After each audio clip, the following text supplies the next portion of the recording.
पवन खेरा के पास दो EPIC cards मिले। अब उनकी पत्नी कोटा नीलिमा, जो 2023 में 60 खैराबाद विधानसभा तेलंगाना में उम्मीदवार थी, उनके पास भी दो ईपीआईसी कार्ड्स मिले हैं। और वैसे दास्तान कोई नई नहीं है। 1980 में सब जानते हैं, सोनिया गांधी एक इटालियन नागरिक होने के बावजूद वोटर लिस्ट में अपने को उन्होंने शामिल किया था, यानी नागरिक बनी बाद में, वोटर लिस्ट में नाम पहले है। कांग्रेस पार्टी जो अपने को मोहब्बत की दुकान कहती है, दरअसल सिर्फ और सिर्फ फर्जीवाड़े और फरेब का बाजार है। कांग्रेस पार्टी के CWC मेंबर और मीडिया हेड पवन खेरा के पास दो ईपीआईसी कार्ड्स मिले।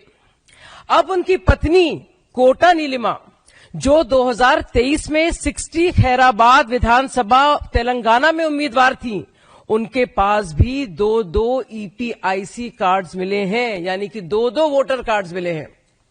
डिटेल साफ है। 2023 एफिडेविट और वोटर रोल, नाम कोटा नीलिमा, पति का नाम Pavan Khera, EPIC number TDZ 2666014, assembly 60 Khairatabad, part number 214, serial number 314। 2025 में ही यही ईपीआईसी नंबर अभी भी एक्टिव है, बल्कि उसमें भी पार्ट बदल जाता है। तो ईपीआईसी नंबर वही रहता है, असेंबली 60 खैरताबाद रहती है, पार्ट नंबर अब 2014 से 204 हो जाता है, और जो सीरियल नंबर है वो 314 से 752 हो जाता है। लेकिन खेल यह भी खत्म नहीं होता। जरा सोचिए, एक और ईपीआईसी कार्ड, एक और वोटर कार्ड, और इस बार दिल्ली से निकल कर आता है, ये प्रकट होता है। इसमें नाम कोटा नीलिमा, लेकिन इसमें नाम है के नीलिमा। सोचने वाली बात है। और जो एफिडेविट वाला है उसमें कोटा नीलिमा, पति का नाम पवन खेरा। इसका ईपीआईसी नंबर है SZE 0755975, पूरी तरह से अलग। Assembly 40 new Delhi, part number 78, serial number 821।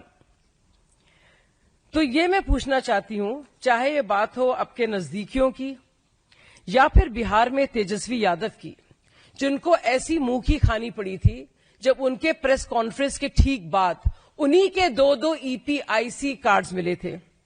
और वैसे दास्तान कोई नई नहीं है।